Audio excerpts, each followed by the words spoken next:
Hello and welcome to our special panel discussion titled From Commitments to Megawatts, Turning Africa's Energy Ambition into Delivery. Now, South Africa and Africa's moment on the global stage has arrived. A group of 20 global leaders descend on Johannesburg for their first gathering on African soil. Why is this important, you ask? Well, it's a big milestone because, for once, the continent gets to drive the conversation on its key development priorities to economies representing 85% of global GDP, 75% of global trade, and about 2/3 of the world's population. In the studio with me today, we dissect the means for a key ingredients to growth, energy. In fact, one of my guests here today says power is the oxygen for the economy, and I totally agree. But first, let's set the stage. Now, leaders from Argentina, Australia, Brazil, Canada, China, France, Germany, India, Indonesia, Italy, Japan, the Republic of Korea, Mexico, Russia, Saudi Arabia, South Africa, Turkey, and the United Kingdom, along with the leaders of the European Union and African Union, are gathering here to talk about the G20 priorities. Please help me welcome my guests for today, Daniel Minele, Chair of the Nedbank Group, and Chair of the B20 Energy Mix and Just Transition Task Force. Amit Singh, he is Head of Power and Renewable Finance at Nedbank CIB. And last but not least, Gri Raoleka, Chief Executive Officer at Pele Green Energy. Gentlemen, thank you for your time. Let me start perhaps with you, Daniel, and set the stage perhaps for the environment in which we are in. We gather at a time when geopolitics is fractured, and some people are pronouncing the death of multilateralism. From your perspective, how does that square with the gathering that we are seeing here, mine as a big key member? Thanks, God, for the opportunity. I think it would be just a little bit premature to start writing obituaries on multilateralism, and I think the G20 in particular continues to be the global premier global forum for international coordination and cooperation. It is, of course, fair to say that multilateralism is facing challenges. I would rather see what is happening now rather than thinking of it as potentially dying, as it evolving. Clearly, the pressures that are being brought to bear have got to do with the geopolitical and geoeconomic fragmentation that we are seeing. We are seeing countries turning inward, a lot of inward focus, a lot of sort of nationalistic tendencies, a lot of sort of sovereignty first type of approaches. But what remains is that the challenges that we need to tackle are very global in nature. They're very interconnected and can only be resolved if we talk to each other, if we collaborate. So some of the issues that we do have to think about, though, is how multilateralism up until now was governed, how the global financial system worked, whether the global south has had its fair share of voice representativity. So I think it's an evolution of what multilateralism is facing. But some of the issues we're seeing now, there continues to be global cooperation. The fact that the G20 is coming together, COP is underway. So ways about thinking of what do we do about the WTO. So there's elements of helping multilateralism evolve to strengthen it, but I think it would be too early to pronounce it dead. Okay. So speaking as a business person on the African continent, as I said in my introductory remarks, we've got the G20 in Africa for the first time. What do you think should be Africa's key priorities here?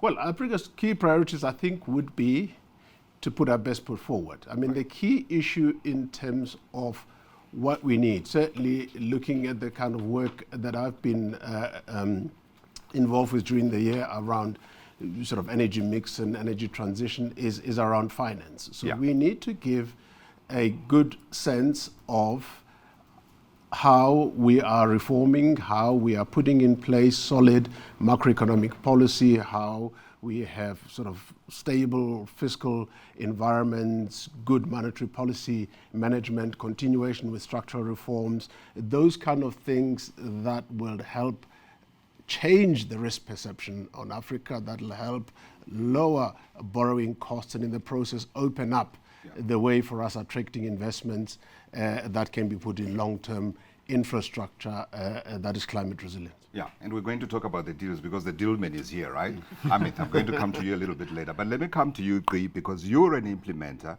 And of course, we're speaking about these global themes, but right at the heart of everything is community involvement, is local implementation. You are one of the success stories in terms of Black business participation in the renewable energy area. Let's speak a little bit about what that means for you and how that ties in with some of the issues that Daniel is talking about here, because they impact your operations at the local level, right?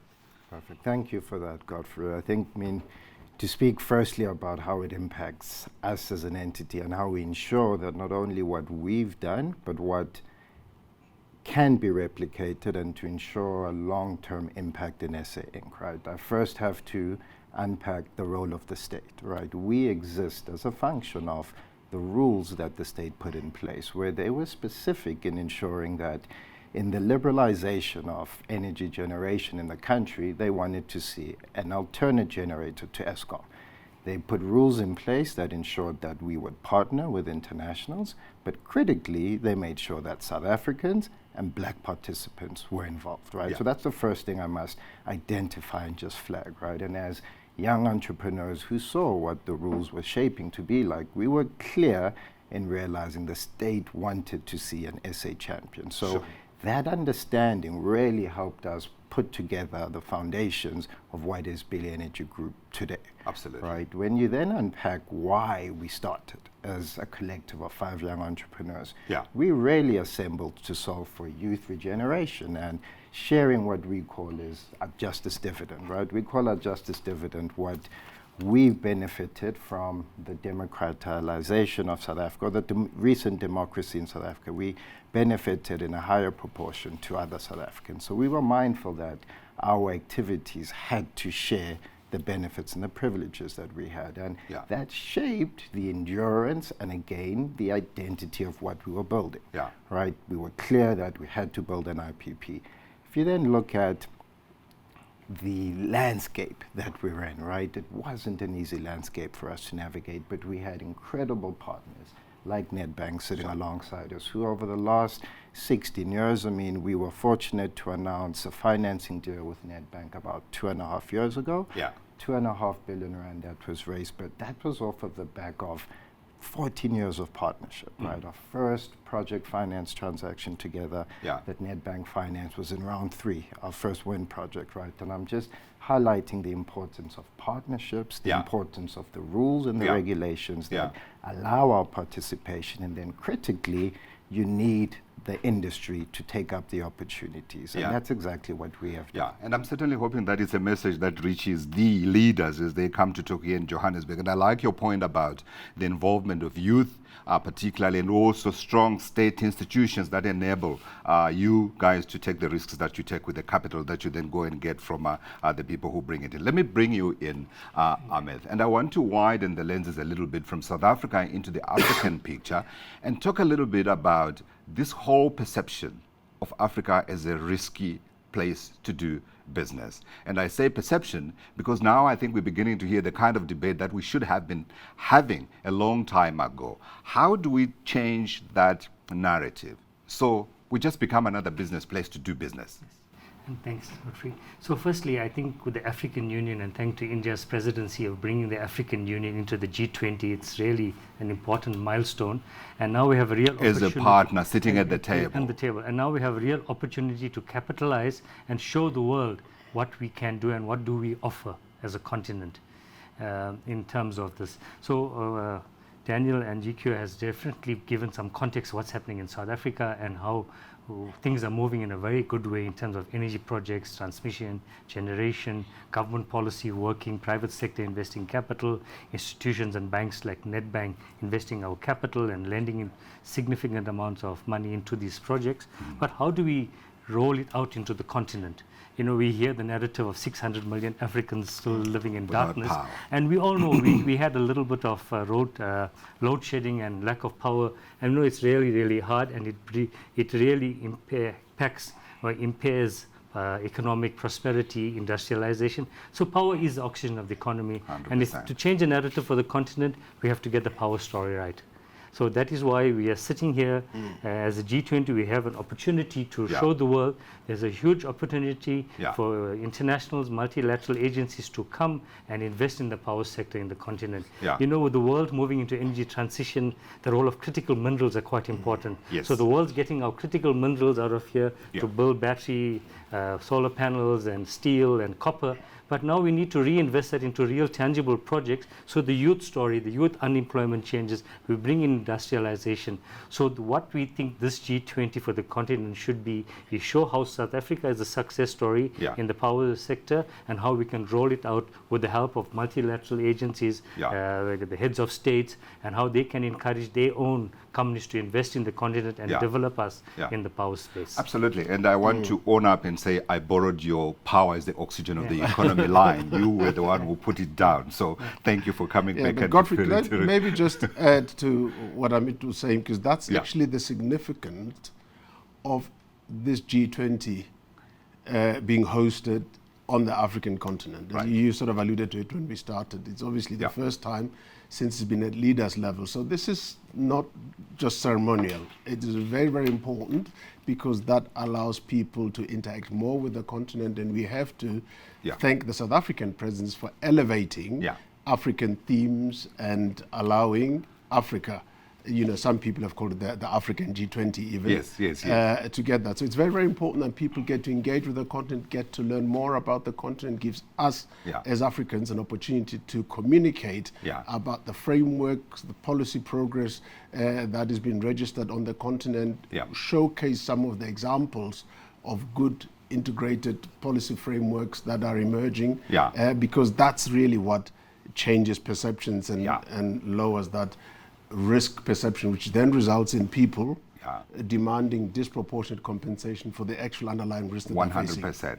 And I want to pick up on the point you made about the fact that what we ought to do is to come up with those policies that enable that capital to come onto the continent. And I think I'm going to make a comment. Normally I ask questions, but I'm going to make a comment. The fact that we've got 600 million Africans without power is a failure of policy. So let's speak frankly to Africans, to the outside world, about what we need to ensure that we're able to get that capital to come onto the continent. And I'm asking you because you're the deal maker. Yes, Godfrey, the risks are real, but it's mitigated. And I think that's where Che is telling you that there's a price and premium for everything. Is the premium for African risk over what the perception is in the real world? And I think that's the first narrative that we should do. But in terms of policies and how policy has impaired the continent from really lightening up and bringing economic and industrialization. For real reasons, you know, politics and governments have their own ways of managing things. But what we've seen in reality, if the governments, in terms of the policy, allow private sector to come in and to help them and to get things going, the private sector is a huge policy changer where governments first have to realize that they cannot do everything themselves. Private sector has a big role in industrializing, bringing power into the African economy, and allowing policy change for that. That's the first change. That knock, knock, hear us, please. So, you know, to allow private sector, create that environment where private sector investments are safe, where people are happy to encourage to put in money and develop projects. And that's the first policy change we would like to see, to allow more private sector involvement. And if you look at South Africa, for example, when the government moved away from government procurement of renewables to the private sector, the corporate industrialization space, it was a big game changer. And now we're going to a merchant space. So private sector is the one that's delivered almost more than 10 gigawatts of renewables in South Africa. And of course, Eskom has an important role. The utilities have an important role. So we should not discount them. We need to strengthen them, support them, because they are really also play a critical role. It's a full value chain you have to work. Absolutely. But don't discount private sector in this. 100%. The reason why we're able to make those changes you are suggesting is because the policy changes were put in place that enabled this to be one of the success stories of the world, if we have to be frank, right?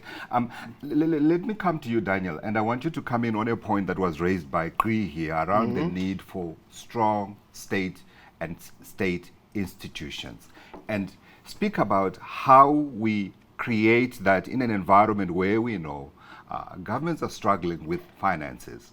And we also know that political stability across the continent is an issue that we have struggled to address. I ask you because you have sat both inside government, quasi-government, and in the private sector. Look, I mean, the key issue around, there's no question in my mind that the solution to what we're talking about here lies in public and private partnerships. And the key here is that we, of course, need to strengthen our institutions, and the underlying sort of foundational issues you need there is you need policy certainty. Right. That's what capital needs, and that policy certainty needs elements of predictability. They need elements of transparency. They need elements of consistency in terms of how you come to do that, because that's those the only are way. difficult things, Daniel, because you know you still need to go to elections and you need to go and make promises and then come back and try to remember what the other administration said and what you said the last time, which may not have gotten you the votes of lost you votes. But the issue is, I mean, where sometimes we get into difficult positions when people think that these things need to be sort of traded off against growth and stability, whereas they're actually foundational to that. That's what ensures stability, and that what ensures sustainability, and that what then attracts capital. But the issues that we have observed on the continent in recent times is that we've got examples of these things working. If you look at the sort of the Kenyan independent power framework, very well structured, has withstood even the change of administrations, and all that enjoys to continue to enjoy credibility. And we don't have to go that far either. And in our own country, I mean, the renewable energy independent power producer programs that we've seen here have been an example of what you can build on, and a very clear demonstration of how public-private sector collaboration, political will, clear policies, certainty around those programs allowed us, as we went through the successive bid rounds, to actually lower costs and get this to be very competitive. So there are examples, Godfrey, that we can build upon. You want to come in because I want to talk to you about where you mentioned the issue of youth involvement, right? Because while we're talking about these things at a national level, we do need to get them to the ground, to the people who require it the most, and importantly, to the future. Thanks a lot, Godfrey. You're a nice case study. In responding to that, I'll probably touched on a few points that the chair raised, and something that Amit spoke on to with regards to policies, right? And I'll lead back to the question you're asking with regards to the youth and ultimately the impact on the ground, right? Firstly, I think, and Amit is completely correct, from a policy certainty, if we look at South Africa and how REAP has been implemented, we cannot complain about the policies and the direction, right? The only form of complaint, or where we can ask the state to improve, is in the consistency and the delivery of what they've put in place. And that's challenging, isn't it? They've put in place. And there's various variables that lead to why that's challenging, right? From macroeconomics to what we've experienced, and Amit can speak to this. I mean, when REAP started, the nature of the bidding or the allocation or the award was based on a 70-30 call it criteria. 70% was all price and technical, 30% was the SA Inc. / economic development agenda. And that's where we have to applaud the state, right? They've taken the lessons from the centuries of other industries like mining, and they developed a power sector, which when we look at it as Billy Energy Group, was almost written for us, right? I'll refer back to why we existed, and I'll link the comment that Daniel and the chair made with regards to the importance of multilateralism and the importance of collective coordination and working. The only reason that 5 young entrepreneurs moved from an endeavor that was preoccupied with solely solving for young people to becoming an IPP that now has 4 gigawatts under operation and some in construction was because of a framework that the United Nations created, which incentivized the rollout of renewable energies via clean development mechanisms, right? So whilst 17 years ago, we're in municipalities in South Africa focusing on youth regeneration programs that will change the lives of young people. That's when an Italian developer of waste-to-energy projects finds out about what we do, and we're exposed to a waste-to-energy project in Asmara, Eritrea, out of all of the places. And that was the first time 5 young people who are preoccupied with a social imperative came across the energy opportunity. And I bring back the importance of multilateralism because if the United Nations did not put that framework in place, the rules that SA Inc. put in place years later to ensure the development of an SA and a black player would have not meant the creation of a Billy Energy Group. Right? So the importance of the multilateralism is really, really profound. It's vital, right? And you ask about the impact of young people on the life, on the ground, right? The difference with what we do as an IPP compared to other IPPs is we don't use the electrons just to grow our balance sheet, right? Electrons for us purely exist so that they can drive the structural change we need to see in the communities of our host assets, right? So we use the power plant as an anchor asset to crowd in further investment in the local environment of our power plants, which then touches on the young people. Amit, we often hear that that sometimes scarce capital. I think if you listen to some of the conversations we're hearing, I'm going to call them fringe groups that speak about the fact that if you favor one community over another, you are scaring away capital. Often hear that argument, but I know you have solutions because that's what that's your day job, right? I'll tell you how brave and bold Nedbank is in this solution. We are not scared of risk. We manage risk. So I think that's the first narrative. And I'll tell you how brave we were. Some 16 years ago, when no one knew what a wind turbine was, our board said this is coming and we are a green bank, so we really need to be the leaders in this space. So they sent us to India to finance the first wind farm in a small village in Kanke in rural Maharashtra. Wow. And and we've got our money back, it got paid, and that's how we learned our lessons. So there's real risk everywhere, but you have to learn, pay your school fees and learn how to mitigate it. So that's how we operate, and the board has given us. Were they painful school fees to pay? No, we got our money back and we got paid, we made money. Which is the first criteria, right?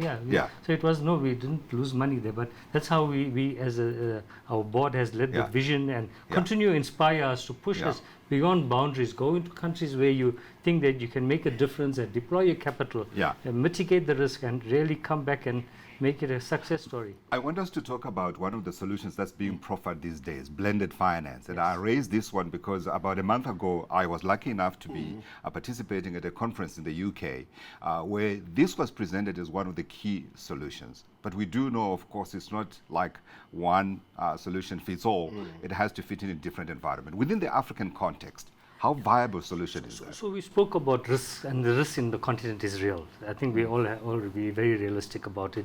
Just look at country ratings and where we are seeing in which country has budget deficits. It's a real risk there, but there's risk mitigants. And one real financial product is a blended finance, where multilateral agencies together with local banks, local financial institutions can work together and give some form of financing structure where it makes the power competitive, because also we also not be we have to be very conscious. We can develop projects where the power is just people cannot pay for it. It's too expensive. So that's why this is one financial product that this our chair's working committee has put in the policy paper that is a real mitigant of financial product to reduce the cost of capital in order to make power more affordable in the continent. Essentially, the key 3 messages that we're putting across is the first one is around us needing to mobilize at scale, at the right price, with speed, energy transition finance. Everything stands and falls with finance.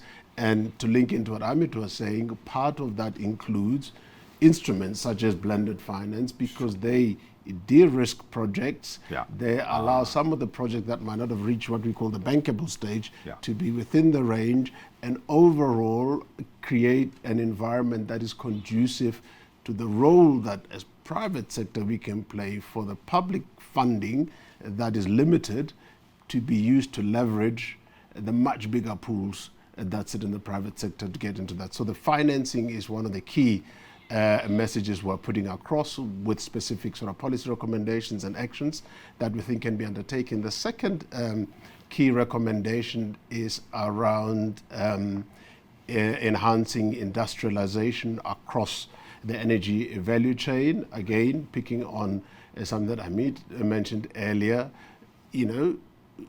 emerging markets, developing economies sit on something like 60 or 70% of the critical minerals that we need for the transition. So we need to find ways of moving from extraction to beneficiation to value creation. And this is a massive commercial economic opportunity to industrialize as we go, so that we make sure that this is not just about decarbonization, is not just about reducing emissions, but it's a new growth and development, but it's a catalyst for inclusion, for enhancing growth and addressing some of the systemic challenges that many countries face, whether it's unemployment, inequality, and all that. And the third one, it talks to what is a critical point of failure at the moment, which is about infrastructure. We need to invest in energy infrastructure. So there's no point, of course, in us ramping up the productions of renewables, but we can't hook them onto the grid. We haven't got the transmission lines to get them to where they are needed and where they're most impactful. So those are the key messages that we're sending through, and the key message to say business is open to partner with government, and we are ready to work with you. Absolutely. Good. On my side, it would be short and succinct. I think this isn't a South Africa G20, this is an African G20. What South Africa has done well, particularly in REAP, in creating a local industry, creating local champions, has to be replicated on the continent. Key is energy security driven by local players. Absolutely. As important is, whilst we're driving local participation, local ownership, partnerships are central, right? Not only amongst us of the Global South, but partnerships with the Global North. Absolutely. The emergence and rise of the Global South need not and cannot be at the cost or the expense of the North. Partnerships are the only way we will all collectively excel. I hope that message goes far and wide. Amit, your final word. So I think from institutions like Nedbank, we are open for business to fund these projects in the continent. We are ready. I think once the environment changes, we will see lots of capital going there, and we have this significant experience, teams and mandates from our boards to really fund these power projects in the continent to help with the story of industrialization, creating growth, youth unemployment, and that's where we would put our money to do good in the continent. So absolutely. Welcome to the world, to Africa. It is a stain on Africa that we still have 600 million people without power. Here is the opportunity. Gentlemen, thank you for your time.